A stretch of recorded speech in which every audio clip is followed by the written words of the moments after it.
E aí, pessoal, beleza? Tudo bom com vocês? Legal? Então vamos lá, vamos para uma aula sobre conservação e preservação do ambiente, tá legal? E da própria biodiversidade. Tá joia? Legal. Então vamos começar então a nossa. Olha lá que interessante, ó. Vamos começar a nossa aula de hoje. Fauna e flora ao lado esquerdo da tela.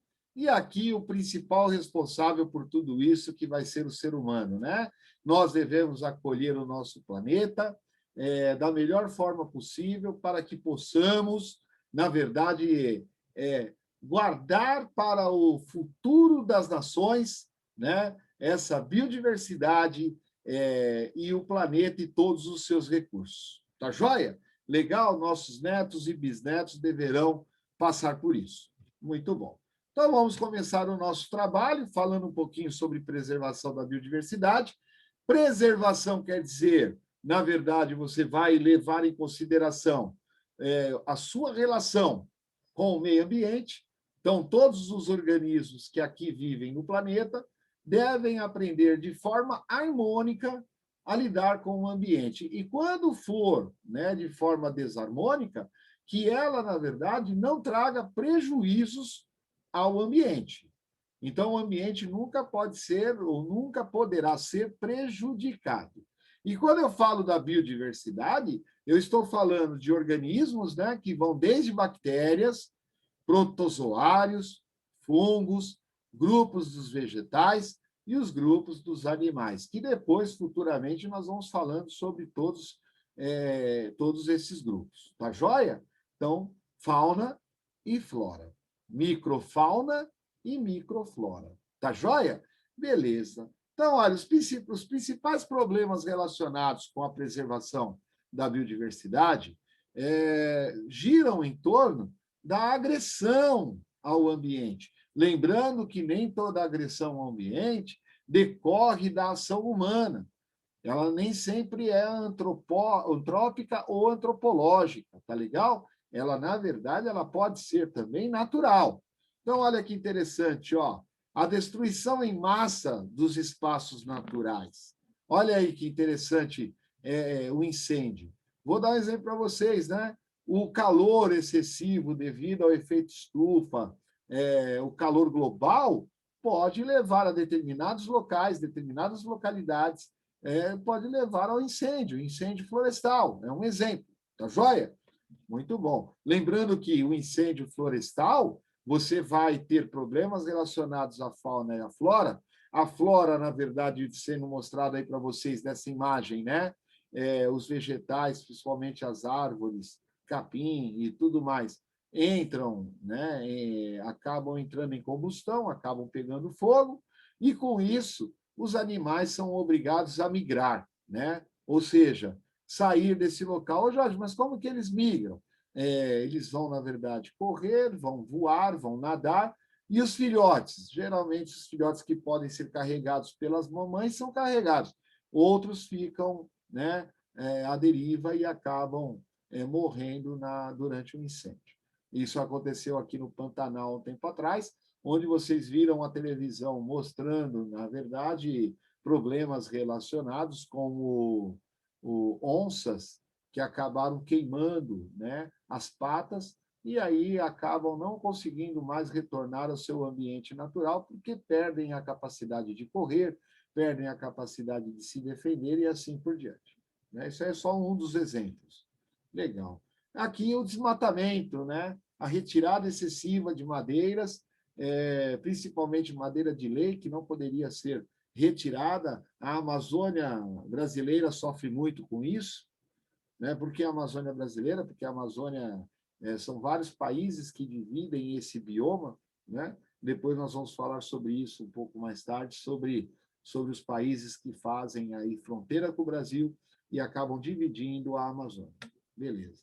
Então, a preservação com relação ao desmatamento, então, a retirada excessiva de madeira, principalmente de forma clandestina. Lembrando que toda vez que se corta uma árvore, animais, micro-organismos, vegetais acabam também desaparecendo, muitas vezes sem ser conhecidos e sem ser classificados. Esse é o nosso medo como biólogo, como ecólogo, que isso acabe acontecendo de forma demasiada, né? Aqui o problema do ambiente hídrico, então, nós temos aí rios, lagos, lagoas, represas, mares e oceanos recebendo aí, né, principalmente a matéria inorgânica que vem do ambiente continental, que acaba sendo despejada dentro do ambiente hidrológico. Então, a poluição das águas também é um problema hoje muito grave com relação à poluição dos ambientes, e aí ao manejo e a preservação do ambiente e da biodiversidade. Nós temos também aí o caso, né, principalmente de Brumadinho, mas que nós vamos falar daqui um pouco, o derretimento das calotas polares devido ao aquecimento global, né? Então, aí você tem as calotas polares, onde animais como ursos polares, focas, baleias, morsas e outros animais, né, aquáticos, principalmente das regiões polares, como os pinguins também lá no Polo Sul, você vai perceber a migração desses animais, né? Então, os animais que não conseguirem migrar, infelizmente, acabam morrendo. Tá? Beleza. Aqui, uma poluição do ambiente hidrológico. Então, o ser humano, novamente, né, depositando materiais, principalmente de uso humano. Olha lá. Aí você tem uma camada que impossibilita a fotossíntese, lembrando que 70% do oxigênio disponível hoje na atmosfera provém do ambiente aquático, né? Algas e microalgas que fazem a fotossíntese. Beleza? Legal. Então, esse aí é um problema grave também para a gente acabar lidando e trabalhando com os alunos. Tá joia? Beleza. Temos agora a catástrofe. As catástrofes podem ser naturais ou antrópicas. Nesse caso aí de Brumadinho, né? A falta, na verdade, de fiscalização. Então, nós temos aí uma retirada de minérios, né, excessiva, não tem o preparo, não tem protocolo, não tem segurança, e aí nós temos essa gravação mostrando aí o que aconteceu em Brumadinho, dia 25 de janeiro de 2019, né, que foi um dos acidentes ecológicos do ano, com maior incidência, principalmente de devastação. Ok? Então, aí são várias câmeras de vários locais da própria mineradora, né, mostrando o que aconteceu, né, demorou um pouco para se conseguir essas imagens, mas o que aconteceu e até hoje o ambiente não conseguiu se recuperar. Né? Estamos em 2021, já passaram aí 2 anos, e até agora não conseguimos ainda fazer com que o ambiente consiga se recuperar. Vai demorar muito mais tempo para que isso aconteça. Beleza? Legal? Então, aí nós temos o caso de Brumadinho. Observem os tratores, os carros, os automóveis, né? Tentando, na verdade, que nem aquele automóvel, o trator, as pessoas ainda conseguiram sobreviver, né? É isso aí. Aqui nós temos um mapa do Brasil, né? É legal porque aqui é uma interdisciplinaridade, uma transdisciplinaridade com geografia, né? E não precisa nem pegar aspecto histórico, porque não tem necessidade, mas o aspecto geográfico é importante. Então, nós temos a região sul em verde, a região nordeste em laranja, a região centro-oeste em roxinho bem clarinho, a região sudeste puxando aí para um bege mais escuro, né? Então, quase um avermelhado, né? E, por último, a região sul, mostrando aí os 3 estados. Então, é interessante porque essa relação com outras disciplinas que nós acabamos mantendo são importantes para vocês. Por quê? Para mostrar, principalmente, como é que está sendo feito o trabalho, né? Entre geografia, biologia, matemática, física, química, história e assim por diante. Então, olha que interessante, né? Na região norte do Brasil, né, os animais, eu coloquei aí 2 animais importantes que são dessa região e que já estão correndo risco, né, daqui a alguns anos, de extinção. A surucucu, que é um réptil, é um ofídeo, é uma cobra, né, e o peixe-boi marinho, que é um mamífero, né, que tem um trabalho muito bonito de conservação ambiental sobre ele, né? Nós temos aqui na região Nordeste, nós temos a ararinha azul e o jacaré de papo amarelo. Na região Centro-Oeste, né, nós temos o tatu-canastra e o tamanduá-bandeira. Na região Sudeste, o preguiça de coleira e o mico-leão-dourado, né? E, por último, aqui no Sul, nós temos a raposa dos pampas. Observem que todos esses animais aí são animais representantes. Existem outros, é claro, mas esses são os animais representantes de cada região. Então, seria legal você ir anotando no teu caderninho, deixando tudo bonitinho. Por quê? Porque um dia você vai acabar usando isso como fonte de informação. Tá legal? Legal. Então, agora vamos falar um pouquinho do ICMBio, do Instituto Chico Mendes de Conservação Biológica, né? Criado pelo Ministério do Meio Ambiente.